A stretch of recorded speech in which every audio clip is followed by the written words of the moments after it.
अब अगर हम इंफेक्शियस डिजीज और नॉन इंफेक्शियस डिजीज की बात करें तो हमेशा एक डिजीज हो रही है तो इट मीन्स कि वहां पे कुछ पॉजिटिव एजेंट है। क्लियर। एक हम ब्रॉड कैटेगरी में देखें तो इनको पैरासाइट्स एंड पैथोजेंस कह सकते हैं हम लोग। ठीक है। पैथोजन मतलब जो पैथोलॉजी क्रिएट किए हैं, जिन्होंने फिजियोलॉजी को डिस्टर्ब किया है, वो सभी एजेंट क्या हो गए? पैथोजन। क्लियर। अब अगर हम पैरासाइट्स की बात करें तो हम लोग जानते हैं सब बेसिक चीज कि अगर बॉडी के अंदर है तो वो एंडोपैरासाइट हो जाएगा, बॉडी के बाहर है तो वो एक्टोपैरासाइट ग्रो करेगा। एग्जाम्पल देना जरा कोई एक्टोपैरासाइट का। एक्टोपैरासाइट लीच और पेरिस। पेरिस पैरासाइट में एंडोपैरासाइट। तुम लोग भी बताओ जरा example of ectoparasite and endoparasite. Endo तो चलो लिख।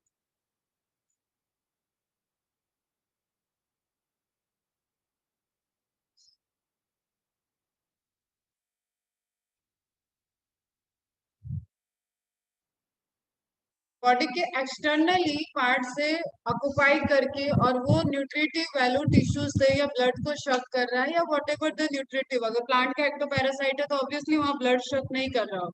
ठीक है। इस तरीके के जो भी स्ट्रक्चर होंगे वो सभी कलेक्टिवली एक्टोपैरासाइट्स में आते हैं। हाँ, स्किन डिजीजेस से रिलेटेड आपका फंगस बाहर से ग्रो कर रहा है तो वो भी एक तरीके से क्या होगा? एक्टोपैरासाइट। एंडोपैरासाइट जो आप एस्केरिस देख रहे हो या वर्मी डिजीज देखे या बैक्टीरियल इंटरनल कोई भी डिजीज जो इंटरनली ग्रो कर रहा है, मतलब आपकी बॉडी उसके लिए एक कल्चर मीडियम की तरह है, एक न्यूट्रिटिव मीडियम की तरह है, तो वो सभी क्या हो जाएंगे बेटा? एंडोपैरासाइट। क्लियर। ठीक है। अब यहाँ पे कुछ एग्जाम्पल लिखे हुए हैं, इन एग्जाम्पल को आप नोट डाउन कर लोगे मिक्स मैच द कॉलम में। और इससे रिलेटेड देखो, ह्यूमन हेल्थ एंड डिजीज से रिलेटेड आप जितने एमसीक्यू सॉल्व करोगे, ठीक है, कुछ डिजीज हम कवर कर सकते हैं, यू नो कि there is number of disease, लेकिन जो मोस्ट प्रायोरिटी या जिनकी कोई हिस्ट्री, जिनका कोई एपिडेमिक पैंडेमिक ऐसे रहा है, उसको हम लोग स्टडी में ले लेते हैं। ठीक है। जिनकी एंटीबायोटिक की डिस्कवरी एक माइलस्टोन का वर्क किया। ठीक है। तो उनको हम लोग यहाँ पे मेंशन करेंगे, कुछ चार्ट में पढ़ेंगे और उसके अलावा भी एमसीक्यू जितने सॉल्व करेंगे और आते जाएंगे। हर डिजीज की हमें मैकेनिज्म नहीं जाननी है, लेकिन एटलीस्ट इतने एमसीक्यू सॉल्व करें कि बहुत सारे डिजीज हम लोग इंटरेक्ट हो जाएं कि जो प्रीवियस ईयर में आए हैं उतना हमारा सॉल्व। ऑब्लिगेट वर्ड क्या होता है? फास्ट रिप्लाई करना, थोड़ा स्पीड मेंटेन करना है अपने को, क्योंकि बहुत सी चीज पहले पढ़ाई हुई है। What is obligate? अब तुम अटेंटिव रहो थोड़ा, मृणाल पेज करना। ऑब्लिगेट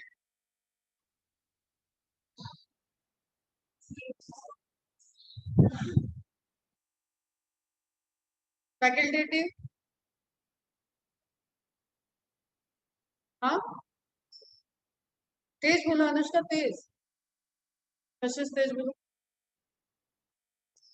हाँ, नॉट कंपल्सरी मतलब एक हो गया आपका एकदम कंपल्सरी है कि वो उसके ही उस पे ही ग्रो करेगा, उसमें ही रहेगा। एक हो गया आपका ऑप्शनल। वर्ड मैंने ये लिखवा रखे हैं। ऑब्लिगेटरी मतलब विदाउट एक्सेप्शन, वो कंपल्सरी है कि वो जिस जगह पे ऑब्लिगेटरी एरोबिक मतलब कंपल्सरी है कि वो ऑक्सीजन के प्रेजेंस में ही ग्रो करे। ऑब्लिगेट एंडोपैरासाइट मतलब वो किसी होस्ट के अंदर ही है। फैकल्टेटिव एनारोबिक मतलब वो ऑक्सीजन के प्रेजेंस में ग्रो कर रहा था लेकिन ऑक्सीजन नहीं है तो वो अपने को थोड़ी देर के लिए सर्वाइवल कर सकता है without in absence of oxygen. Clear. तो फैकल्टेटिव फिर मृणाल कंसंट्रेट रहो एकदम, जो वर्ड बता रहे थे सुनो ध्यान से। फैकल्टेटिव मीन्स ऑप्शनल, विकल्पी। ठीक है। फैकल्टेटिव है इट मीन्स कि वो किसी एक चीज के लिए रिजिड नहीं, वो दो ऑप्शन में सरवाइव कर सकते। ऑब्लिगेटिव पैरासाइट टीनिया सोलियम जैसे हो गया, ट्राइकोमोनास, ये सब नाम पढ़े हुए हो। ठीक है। ये सब क्या हो गए? Obligate parasite. ये लिविंग तुम्हें बाहर नहीं दिखेंगे, ऑब्लिगेट है। क्लियर।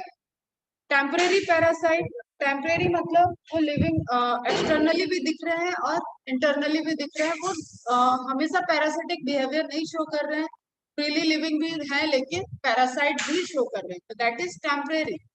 क्लियर, पैरासाइट नहीं थे लेकिन टेम्परली वो एक डिजीज कॉज कर सकते हैं, पैरासिटिक बिहेवियर को दिखा सकते हैं। तो इसमें इंपॉर्टेंट है दोनों एग्जांपल, फैसियोला एंड सिस्टोमा। आगे सामने बैठते तो मैं तो पेज चलाना। क्लियर है, तुम लोग देख सुनना ध्यान से, अब सामने नहीं हो तो मैं सामने वालों पे फोकस कर रही हूँ, बैठे रहो। ठीक, तुम सिर्फ सुनो। देन फैकल्टेटिव पैरासाइट की बात करें तो कैंडिडा फंजाई, हमें पता है बहुत सारे जो डर्मिस डिजीज अभी देखेंगे भी फंगल डिजीज, तो ये क्योंकि इनका मोड ऑफ न्यूट्रिशन कैसा होता है फंजाई का, फास्ट एकदम रिप्लाई आ जाना, कैसा होलोजोई, होलोजोई में कैसा, श्रद्धेश मैथिली तुम लोग रिप्लाई करो, कौशिक, फंजाई का मोड ऑफ न्यूट्रिशन उसी से डिजीज रिलेटेड है।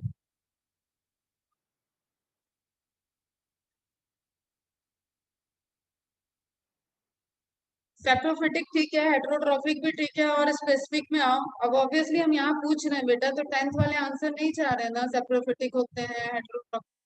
श्रद्धेश और सोचो, absorptive mode of nutrition, clear. Absorptive में क्या हो रहा है, हाँ मैथिली करेक्ट था, देख लिया। एब्जॉर्प्टिव में क्या है, वो एंजाइम को बाहर सीक्रेट कर रहा है एंड देन डाइजेस्ट करके उसको न्यूट्रिशन को एब्जॉर्ब कर रहा है, यही था। अगर एनिमल और फंजाई में हम होलोजोइक मोड ऑफ न्यूट्रिशन की बात कर रहे हैं, हेट्रोट्रॉफिक मोड ऑफ न्यूट्रिशन की बात कर रहे हैं, तो इट मींस कि वो क्या था वहां पे, दोनों का एक इंजेस्टिव है एक एब्जॉर्प्टिव है। ठीक है, इंजेस्टिव मतलब इंटरनली फूड को लिया, डाइजेस्ट कर दिया, एंजाइमेटिक रिएक्शन इंटरनली हो गया, एक्सटर्नली एंजाइम रिलीज किया एंड देन बाहर डाइजेस्ट हो गया उसका मटेरियल और उसके न्यूट्रिशन को एब्जॉर्ब कर लिया, क्लियर। तो वो एब्जॉर्प्टिव मोड ऑफ न्यूट्रिशन है। सब जो टर्म आ रहा है एकदम ध्यान से इसको रिवाइज करो, सब पढ़ा हुआ है। तो एब्जॉर्प्टिव मोड ऑफ न्यूट्रिशन जो है उसकी वजह से ये क्या, बाहरी आपके सरफेस पे डिजीज कॉज कर देते हैं, क्योंकि वो एंजाइमेटिक जो रैशेस वगैरह हम लोग देखते हैं, जैसे डैंड्रफ की बात हो गई, स्किन रैशेस, स्किन पे व्हाइट व्हाइट इन्फेक्शन हो रहे हैं, पाउडरी फॉर्म में रिलीज हो रहे हैं, वो क्या है, क्योंकि वहां की स्किन डाइजेस्ट हुई है, वो अपने न्यूट्रिटिव वैल्यू की तरह उस स्किन को लिया है, तो वो पाउडर फॉर्म में कन्वर्ट हुआ। तो फैकल्टेटिव पैरासाइट मतलब वो ऑब्लिगेट नहीं था लेकिन पैरासिटिक बिहेवियर को शो कर, क्लियर है। तो ये चारों पांचों एग्जांपल एकदम अच्छे से नोट डाउन होना चाहिए। डिजीज की बात करें, एंडेमिक, अब ध्यान से सुनो, एकदम एक एक लाइन में बता रहे क्योंकि पहले भी इस पे बात हो चुकी थी, टाइम नहीं दे रहे। एंडेमिक किसी छोटे एरिया में ही की वो डिजीज है, ठीक है, एक पर्टिकुलर डिजीज वहां पे बार बार रिपीट हो रही है, उसको हम लोग बोलते हैं एंडेमिक, क्लियर।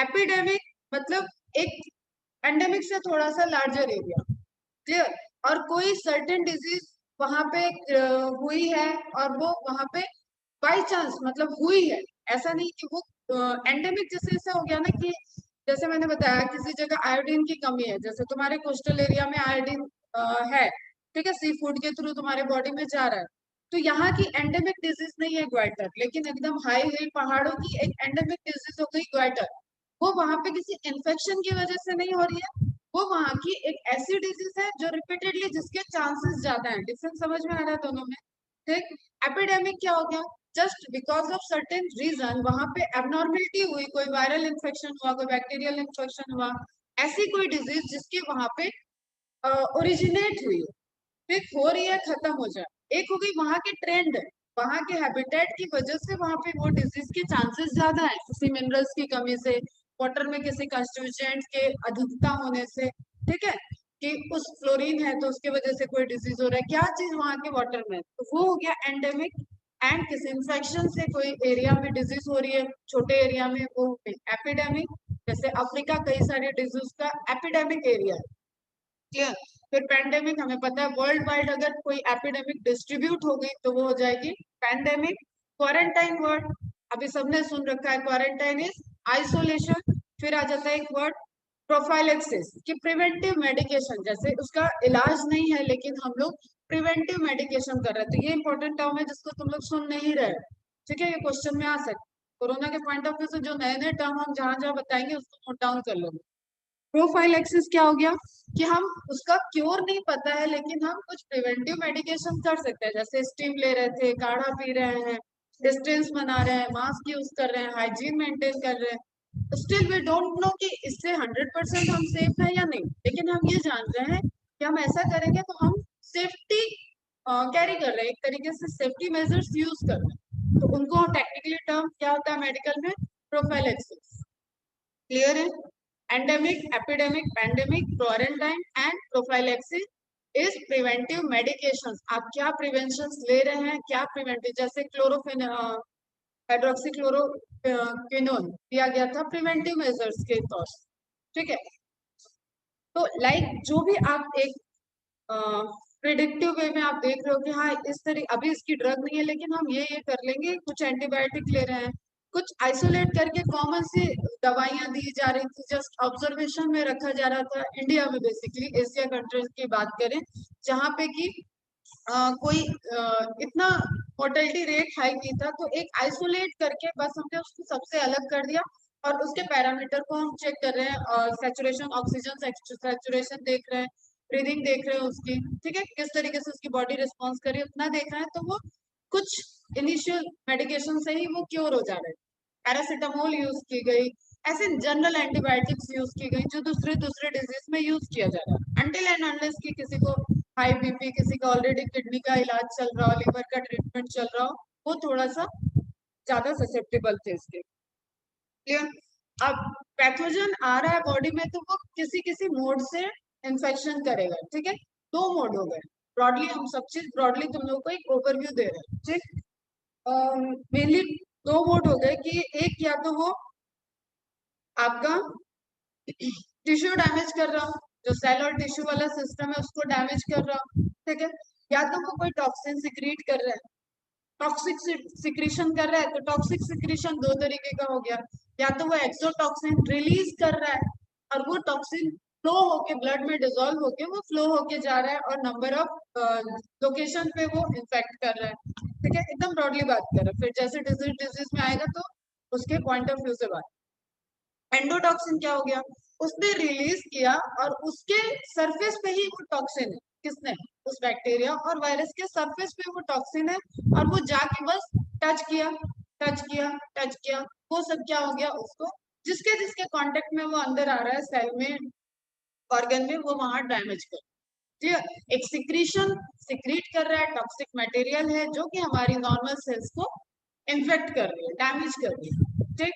इसके रिस्पेक्ट में क्या होगा, या तो वहां पे टिश्यू का इन्फ्लेमेशन हो रहा होगा, या जैसे हम न्यूमोनिया के केस में देख रहे हैं तो वहां वाटर का म्यूकस का डिपोजिशन हो रहा है, वाटरी कंटेंट डिपॉजिट होता जा रहा है, तो एल्वोलाई की जो मेम्ब्रेन, अभी बात करते हैं न्यूमोनिया तब देखते हैं, तो एक तरीके से अलग अलग तरीके के चेंजेस देख रहे हैं, लेकिन ओवरऑल एक ब्रॉडली हम बात करें तो या तो वो टॉक्सिसिटी से हो रहा है मेनली, ठीक है, या तो वो टिश्यू डैमेज करता हुआ जा रहा है, हमारे उस पार्ट को ही डैमेज कर दे, clear.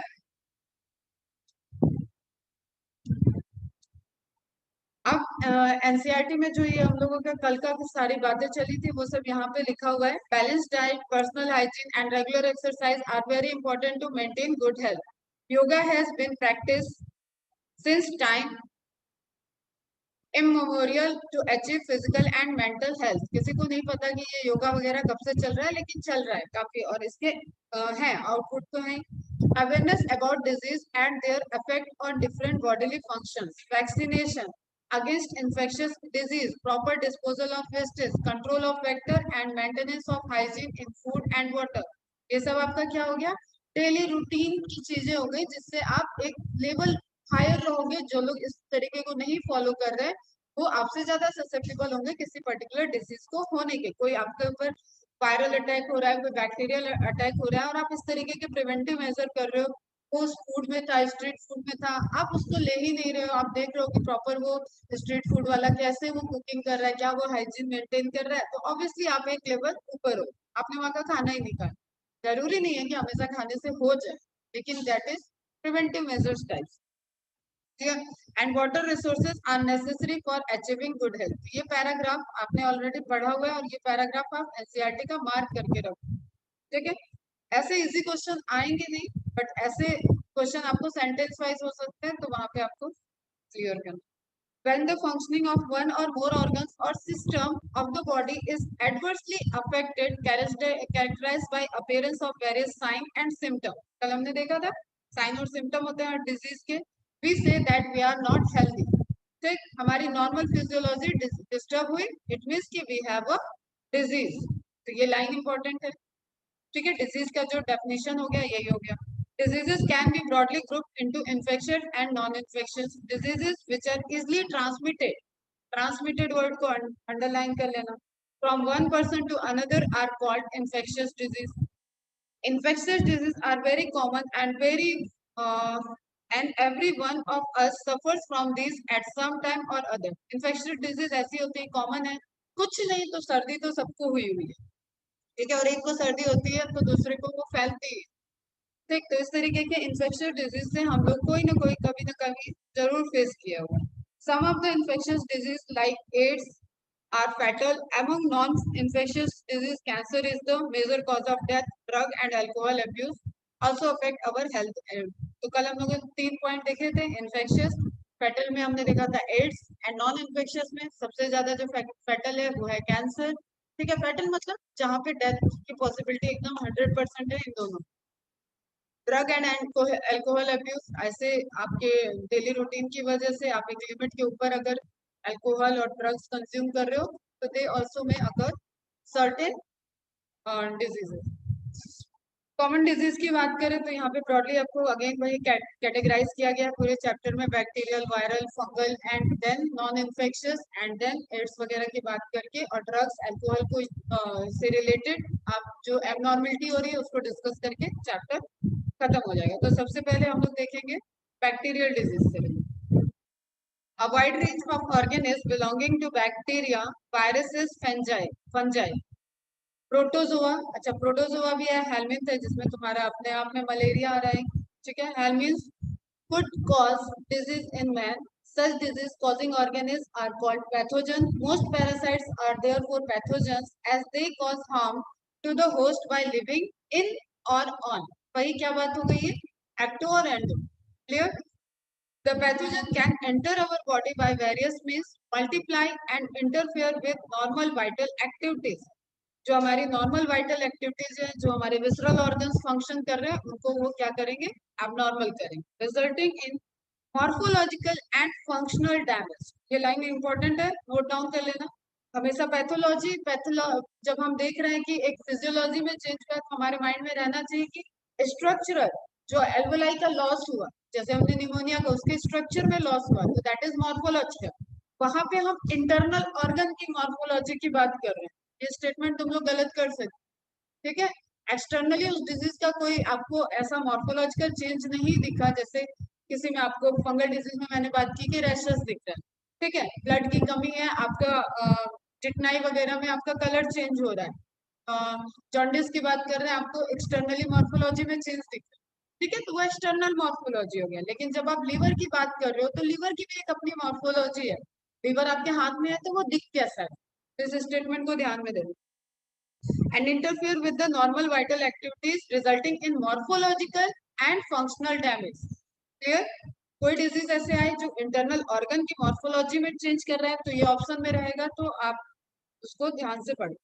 Pathogens have to adopt to life within the environment of the host. जो भी आप एंडोपैरासाइट है वो ऑब्वियसली जो वहाँ पे पीएच है, जो वहाँ पे चाहे एसिडिक एनवायरनमेंट है या अल्कलाइक एनवायरनमेंट है, उससे उसमें सरवाइव करने के लिए एडॉप्टेशन होगी उसके. ठीक है, जैसे कल भी मैंने एग्जांपल में बताया था हेलिकोबैक्टर पाइलोरी का, वो हमारे उसमें स्टमक में प्रेजेंट है. वी नो कि स्टमक का पीएच 1.5 से 2.8 तक वेरी कर रहा है. तो वहां पे उतने हाई पीएच, उतने एसिडिक पीएच पे वो कैसे सरवाइव कर रहा है, उसके पास एक एडॉप्टेशन है. वो अमोनिया को रिलीज करता है, अमोनिया न्यूट्रलाइज किया एसिड को, वाटर फॉर्म हो गया वहां पे. ठीक, और वो सेव हो गया. फिर वो जो म्यूकस की मेम्ब्रेन है वो हमारी स्टमक को शेप करके रखी है. तो मीन्स एडॉप्टेशन होगा कुछ ना कुछ जो कि उनके सर्वाइवल के लिए इंपॉर्टेंट रोल प्ले करे. For example the pathogen that enter the gut. अब ये pathogen that enter the gut यहाँ पे दिया हुआ है. इट मीन्स यहाँ पे तुम्हें हेलिकोबैक्टर पाइलोरी से क्वेश्चन पूछा जा सकता है.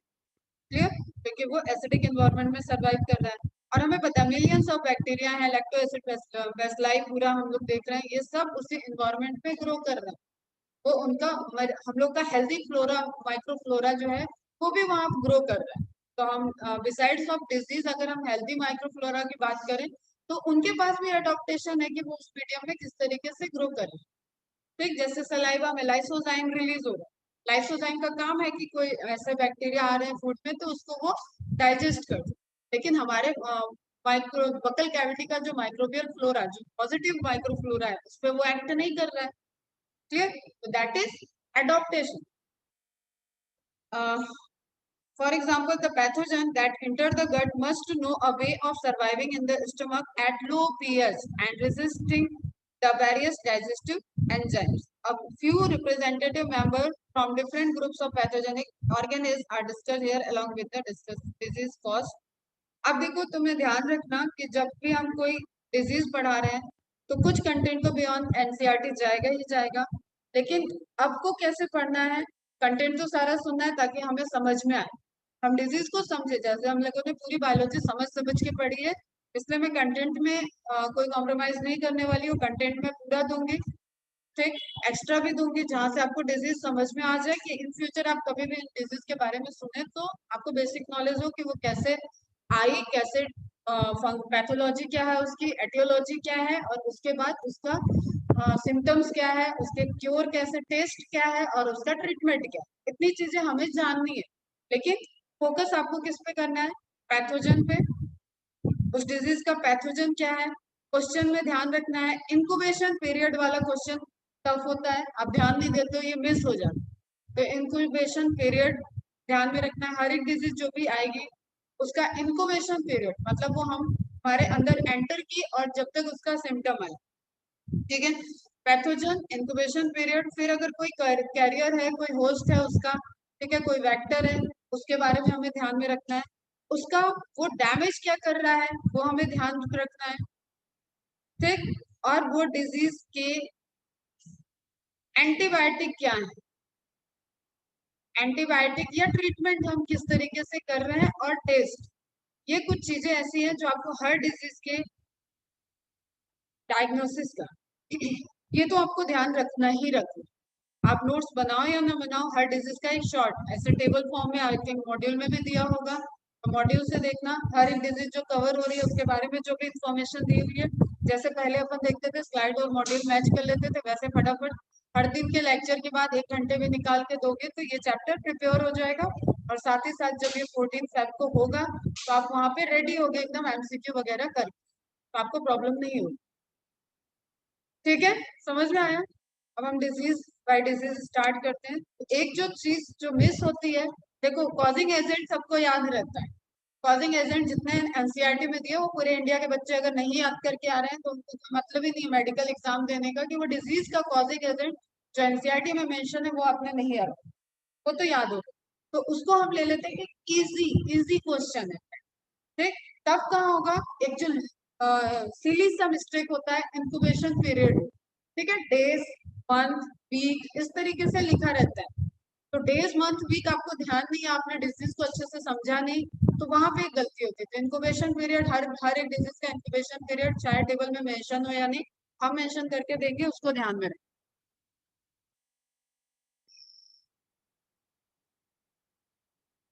ठीक है, फर्स्ट डिजीज हम लोग ले लेते हैं टाइफाइड। ठीक है, टाइफाइड पहले एनसीईआरटी के पॉइंट देख लेते हैं, छोटा सा पैराग्राफ है, फटाफट से देख के फिर समझते हैं इसको। सैल्मोना टाइफाइड क्या हो गया, अभी हमें पता है, इटैलिक्स में लिखा हुआ है, क्या है ये? बैक्टीरिया का नेम है। ये क्या है? जीनस। ये क्या है? Species. Clear? Means salmonella group का एक बैक्टीरिया है जो कि आपका टाइफाइड कॉज कर is a pathogenic bacterium. Pathogenic word, अब डिजीज कॉज कर रहा है तो वो पैथोजन हो गया। Bacterium which causes typhoid fever in human beings. Bacteria आ गया। अब आपको बैक्टीरिया के बारे में कुछ चीजें पता होनी चाहिए। ये ग्राम, हाँ एक और उसमें ऐड कर लेना कि जब भी मैं बैक्टीरिया जहां जहां मेंशन करूंगी वहां से एक इंपॉर्टेंट क्वेश्चन बनता है कि वो ग्राम पॉजिटिव है या ग्राम निगेटिव है। क्लियर? वो ध्यान में रखना है अपने को। तो बैक्टीरिया आया, तो बैक्टीरिया का शेप, बैक्टीरिया का ग्राम स्टेन, ये कुछ चीज ऐसी होगी जो आपको क्वेश्चन पूछे जा सकते हैं। यहाँ एनसीईआरटी में नहीं दिया है लेकिन ये फ्रिक्वेंटली आस्क्ड क्वेश्चन, मैंने बोला बैक्टीरिया का नाम पूछा जाना मतलब इजी क्वेश्चन आ गया। क्लियर?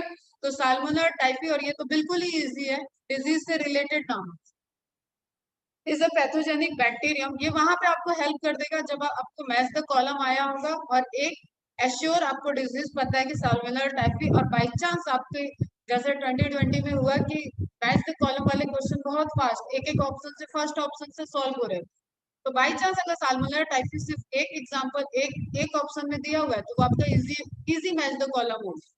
ठीक है, लेकिन salmonella typhi is a common bacteria, सबको याद होता है, और ये आपने चूज किया तो ये आपको चारों ऑप्शन भी मिल रहे हैं, तो कोई मतलब नहीं है, छोड़ो उसको, दूसरे पे तो हमेशा वो रेयर डिजीज का अगर आपको कॉजिंग एजेंट याद रहेगा तो आप चार ऑप्शन में फास्ट चले जाओ। ठीक है, तो जस्ट फोकस ऑन कि सबके आपको याद रहे पैथोजेंस के नेम याद। विच कॉजेज टाइफाइड फीवर, अब सबने टाइफाइड फीवर का नाम सुना होगा, मुझे भी हुआ था टाइफाइड फीवर। ये एक ऐसा फीवर है जो आपको फूड मतलब फूड और वाटर इन्फेक्शन से हो जाता है, बेसिकली फूड से होने के चांसेस ज्यादा हो। Fever in human beings, these pathogen, अब ये ह्यूमन बींग को आप मार्क कर लेना, इसके बारे में हम डिटेल में बात करें। दिस इज ऑब्लिगेट पैरासाइट जिसका होस्ट क्या है, ह्यूमन इज। ठीक है, कुछ स्टडीज पाई गई थी कि रैट में इन्फेक्शन देखा गया था, लेकिन उसके भी बहुत एश्योर नहीं है, जब हायर क्लास में पढ़ोगे तो लोगों को पढ़ाया जाए। ठीक, लेकिन अभी इतना जानो, अभी के लिए आपके लिए ये पॉइंट है कि साल्मोनेला टाइफी का जो होस्ट है वो सिर्फ और सिर्फ ह्यूमन बींग है, इसकी डिजीज जो टाइफाइड है वो ह्यूमन के अलावा किसी और एनिमल्स को नहीं होती है। These pathogens generally enter the small intestine, इसलिए इसको एक टर्म दिया जाता है एंटेरिक फीवर। ठीक, तो टाइफाइड फीवर से नहीं, क्वेश्चन आ गया एंटेरिक फीवर से, तो तुम लोग बहरूपीय वाले नाम भूल जा रहे हो, क्वेश्चन सॉल्व करते वक्त नाम चेंज हो रहा है, शॉर्ट फॉर्म आ जा रहा है, तो इस तरीके के क्वेश्चन की भी प्रैक्टिस करना है। एंटेरिक फीवर बोल रहे हैं इसको क्योंकि ये इंटेस्टाइन से रिलेटेड कॉज करता है फीवर। ठीक है, these pathogens generally enter the small intestine through food and water contaminated with them, जो भी वाटर कंटामिनेशन, अब इसका मोड मोड यहाँ से अब एनसीईआरटी बेस्ड हम लोग पहले फोकस कर रहे हैं, तो देखो कैसे मैंने क्या सेलेक्ट करवाया, साल्मोनेला टाइफाइड, यहाँ पे भी कंप्लीट नेम नहीं आया, हो सकता है कंप्लीट नेम पूछे, उसमें आपको देखना है complete name, salmonella enteric serotype typhoid, ये इसका कंप्लीट नेम होता है, फुल नेम आगे की स्लाइड्स में देखेंगे। लेकिन यहाँ से क्वेश्चन क्या है, ह्यूमन बींग को ले लिया हमने कि होस्ट जिसका सिर्फ ह्यूमन है, दीज पैथोजन, टाइफी के बारे में 4 स्टेटमेंट दे दिया, साल्मोनेला टाइफी के बारे में 4 स्टेटमेंट दे दिया। फिर उस स्टेटमेंट को आपको पूछ लिया कि फाइंड द इनकरेक्ट वन, जब इनकरेक्ट पूछता है तभी ज्यादा टफ क्वेश्चन जाता है, क्योंकि करेक्ट करेक्ट करेक्ट सब कंफ्यूजन कर देता है। करेक्ट अगर एक करेक्ट आपको आ रहा है तो आप ठीक है, लेकिन ज्यादा करेक्ट है पढ़ते पढ़ते पढ़ते ऐसे हो जाता है, और वो जो इनकरेक्ट होगा वो क्लोजली रिलेटेड होगा, तो अगेन वो एक टफ क्वेश्चन हो जाएगा। ठीक है, क्लोजली रिलेटेड नहीं, आप आराम से उसको एलिमिनेट कर रहे हो, ऑप्शन से भी कुछ क्वेश्चन सॉल्व होते हैं, ऑप्शन पढ़ के सॉल्व हो जाए। कंटामिनेटेड विद देम, एक कंटामिनेशन के लिए हमें पॉइंट मिला कि फूड और वाटर के कंटामिनेशन से ये डिजीज आ रहा है, मतलब साल्मोनेला टाइफी जो ट्रांसमिट हो रहा है वो बाय द फूड और वाटर कंटामिनेशन से ट्रांसमिट हो सकता है with them and migrate to other organs through the blood. एक हम फूड से जब कोई चीज जा रहा है या वाटर से जा रहा है तो हमें पता है वो हमारे एलिमेंट्री कैनाल से होके जा रहा है, अब हम देख रहे हैं कि ये इंटेस्टाइन में कॉज कर रहा है, इंटेस्टाइन में इसका मोड ऑफ कॉज क्या है, ये वहां पे परफोरेशन कर रहा है, जैसे हम लोग बीटी कॉटन के केस में पढ़े ना कि एलिमेंट्री गट में परफोरेशन कर रहा है, वैसे ये हमारे गट को परफोरेट कर रहा है। अब जब हमारे गट में इंटेस्टाइन में इसने बना दिया अल्सर, तो ये ट्रांसमिट कर सकता है ब्लड में। अब ये डिजीज तो हो गई एंटेरिक फीवर, मतलब इंटेस्टाइन प्रायोरिटी क्या है, इसका मोड ब्लड में ये आया कहाँ से, तो वो उस इंटेस्टाइन का जो अल्सर कॉज किया और वहां से जो ब्लड में ये ट्रांसमिट कर गया, अब ये सर्वाइव, अब ये ट्रांसलोकेट कर सकता है हमारे बॉडी में, फिर ये स्टोर हो जाएगा लीवर में, गॉल ब्लैडर में।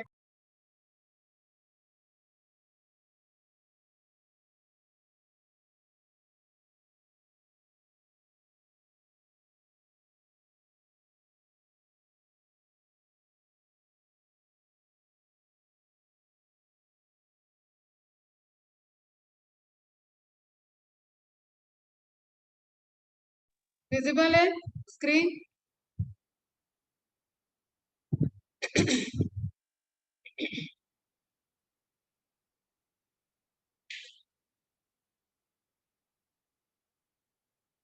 ठीक है। तो साल्मोनेला टाइफी के लिए हमें यहाँ पे पॉइंट क्या मिल रहे हैं, एक तो ये कंटामिनेशन कहाँ से, किस ब्लड हमारा फूड और वाटर के थ्रू आया, फिर माइग्रेट टू अदर ऑर्गन्स, इसका पूरा अभी पाथवे देख लेंगे। यहाँ से हम ये समझ रहे हैं कि एंटर किया वो उसने इंटेस्टाइन से और ब्लड में आ गया, ब्लड में आया तो वो सर्कुलेटरी सिस्टम में आ चुका है, तो वो किसी भी ऑर्गन में जा सकता है और उस ऑर्गन को डैमेज करके वो डिजीज कॉज कर सकता है। एक सीवियर जो टाइफाइड का केस होता है जिससे लोगों की डेथ हुआ करती थी, मतलब ये भी एक ऐसी डिजीज है जिससे गांव का गांव खत्म हो जाता है। कालरा हुआ, टाइफाइड हुआ, ये सब एक टाइम के बहुत ज्यादा ऐसे मतलब मोर्टेलिटी वाले डिजीज थे। अब तो चलो इनका वैक्सीन आ गया, सब कुछ आ गया, तो हम इनपे ट्रीटमेंट है। टाइफाइड को हम लोग इजी दे देते कि फीवर आ रहा है, शायद टाइफाइड हो सकता है, बहुत इजी वे में। पहले अगर टाइफाइड हुआ मतलब डर हो जाता।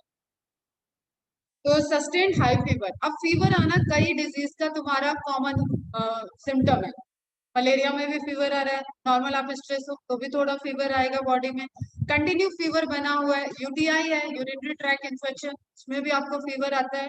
लेकिन फीवर के साथ क्या हो रहा है, डॉक्टर मैंने बोला ना कि कोई चीज कॉमन है तो उससे एक डायरेक्शन मिलता है कि अब कॉमन ये है कि फीवर आ रहा है, तो इस एक डायरेक्शन में हम जाएंगे कि क्या क्या फीवर हो सकते हैं यहाँ पे, इसका क्या क्या वजह है। तो एक जो इसके लिए आइडेंटिफिकेशन के लिए होता है, एक सस्टेन मतलब कंटिन्यू फीवर बना हुआ है। मलेरिया का fever time to time repeat होता है, साइकिल होती है उसकी।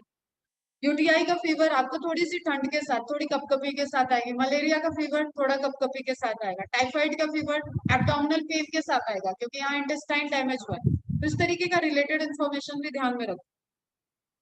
जो टेम्परेचर दिया हुआ है 39-40 आपका कंटिन्यू बना रहेगा। वीकनेस फीस होगी, स्टमक पेन होगा, constipation, headache and loss of apatite. Loss of apatite मतलब भूख का न लगना, ठीक है, खाना खाने की इच्छा नहीं होगी। जो आपका टेस्ट होता है ये एक कहते हैं मेटालिक टेस्ट हो गया, मतलब आपको किसी चीज का स्वाद नहीं आए, खाना खाने की मन नहीं करेगा। और टाइफाइड का तुम सुने हो तो रोटी की जो ऊपर वाली परत होती है उसको दिया जाता है, अंजीर दूध में भिगो के दिया जाता है, और आपको फ्रूट्स दिए जाते हैं, कुछ अलग मतलब एकदम दाल का पानी आप पियो, इस तरीके की डाइट हो जाती है टाइफाइड में। और एक बार टाइफाइड हुआ तो आपको 6 महीने तो एटलीस्ट ध्यान देना पड़ता है।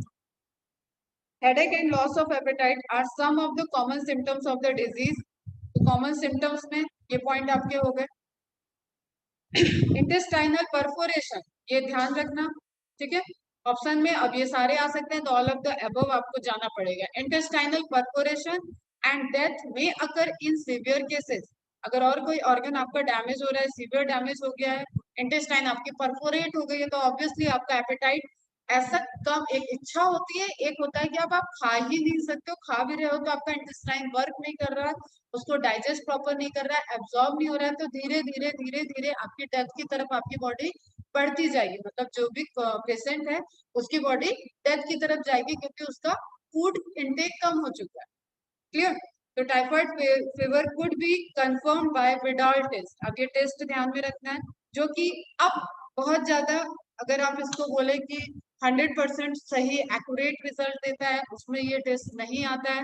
विडाल टेस्ट करने के, विडाल टेस्ट पुराना एक टेस्ट है, यहाँ मेंशन है, और सस्ता टेस्ट है, और इसी को यूज करते हैं। पहले अगर ये पॉजिटिव आया है देन जिनको चाहिए वो एंटीजन एंटीबॉडी रिएक्शंस करा के और स्टूल के कल्चर करा के, यूरिन का कल्चर करा के वहां पे, या वो बहुत हाई लेवल का सीवियर है तो बोन मैरो टेस्ट भी होता है टाइफाइड के केस में।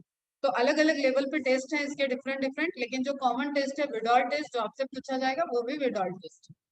लेकिन फिर भी अगेन एक टफ क्वेश्चन का फॉर्मेट देख लो कि टेस्टिस के ऑप्शन आ गए कि a person infected by the typhoid salmonella typhoid undergo the following for the diagnosis undergo the following test, which test. उसमें ये सारे नाम आ गए, आप तो विडॉल विडॉल टिक करके आ जाओगे तब गलत हो जाएगा। ठीक, उससे भी आपको ध्यान में रखना है। अ क्लासिक केस इन, देखो वर्ड ही यूज कर लिया क्लासिक, ठीक। Case in medicine that of Mary Mallon. Mary Mallon की स्टोरी मैंने पहले भी तुम लोग को सुनाई है, यूएस की या ब्रिटिश की मैरी मेलन थी, जो कि पेशे से क्या थी, कुक थी। क्लियर। एक होता है ना छोटे से बचपन से खाना बनाने का शौक और बड़े होके वो शेफ बन गए, तो उस तरीके का इनको था। लेकिन इनको खुद टाइफाइड कभी नहीं हुआ, टाइफाइड से ना इनकी डेथ हुई, लेकिन she was a career of typhoid. तो करियर कैसे हो जाते हैं लोग, उस पर बात करेंगे हम लोग। और बस अभी यहाँ पे ये समझते हैं कि बेसिकली जो सैल्मोनेला टाइफी है उसका कॉन्स्टिट्यूएंट्स, उसका कंसंट्रेशन इतना है कि वो उनको टाइफाइड कॉज नहीं कर रहा है, सिम्टम्स नहीं दिख रहा है, और वो एक हेल्दी लाइफ जी रहे हैं, लेकिन उनके लिवर में, उनके गाल ब्लैडर में सैल्मोनेला टाइफी है। और जब वो एक्सक्रीटा फीसेस रिलीज कर रहे हैं तो उसमें वो स्टूल में पास हो रहे हैं। अब उन्होंने हाइजीन मेंटेन नहीं किया। मैरी मेलन का केस क्या है कि वो हाइजीन नहीं मेंटेन करती थी, और शी वाज अ कुक। तो जब वो कुक है तो ऑब्वियसली वो कुकिंग कर रही है, तो जहां पे भी वो जॉब करती थी वहां टाइफाइड के केसेस आते थे लोगों के सीवियर। मैंने बोला ये पहले सीवियर था, मतलब ये 1907-9 की बात है, एक लंबा टाइम है। इनकी पूरी जो स्टोरी है 19 आई थिंक 1898 से इनका स्टार्टिंग है, और 1915 में जाके इनको जेल हुई थी। एक बार 97 में हुई थी, 3 साल अंदर रही थी, उसके बाद बाहर कर दिया गया था, एंड देन फाइनली इनको 1915 में फिर से जेल में डाल दिया गया, और इनकी डेथ जेल में ही हुई। मतलब इनका कोई दोस्त नहीं है, सी वॉज ए करियर, और जहाँ पे भी ये जा रही थी वहां पे वो इन्फेक्शन कॉज कर रही थी, और उस वजह से बहुत से लोगों की डेथ हो रही थी, मतलब अराउंड 3000 डेथ की जिम्मेदार इनको माना गया। ठीक है, तो उस वक्त की एक उसी से इनका नाम आ गया कि टाइफाइड मैरी, को नाम दिया गया था टाइफाइड मैरी। अब आज की डेट में बहुत सारे करियर है, बहुत सारे करियर है जो भी टाइफाइड से इन्फेक्टेड हुए। अगर 100% लोग जो भी इन्फेक्टेड हैं उसमें से 20 to 30% ऐसे होंगे कि वो लाइफ टाइम करियर की तरह रोल प्ले करेंगे उनका। अब अवेयरनेस के तौर पे वो ऐसा कर सकते हैं कि वो हाइजीन मेंटेन करें। ठीक, तो क्लासिक केस मैरी मेलन का केस बहुत इम्पोर्टेंट, और ये जाना जाता है, मतलब इसको तुम लोग स्टडी भी करोगे आगे। Nicknamed Typhoid Mary is worth mentioning here. She was a cook by professional and was a typhoid carrier who continued to spread typhoid for several years through the food she prepared. तो जो ये food prepare करती थी उसमें, तो by chance ऐसे ही food prepare करते करते एक रिच फैमिली में ये काम करने लगी। अब रिच फैमिली अच्छी अच्छी खासी है भाई, अच्छे से हेल्दी हेल्दी फैमिली थी, धीरे धीरे बीमार पड़ रहे, बच्चे बीमार पड़े, वाइफ बीमार पड़े, तो जो वो उसके मतलब पापा टाइप के हो गए, जो घर के मालिक हो गए, उनको ये हिट किया कि क्या हो रहा है। तो उन्होंने कांटेक्ट किया। जैसे नहीं, किसी घर में कोई केस हुआ तो डिटेक्टिव लोग हायर कर लेते हैं, उसी तरीके से इन्होंने एक माइक्रो मतलब हायर कर लिया कि डिजीज ऐसा हो रहा है, हमारे घर में हुआ है, इसको आप देखो।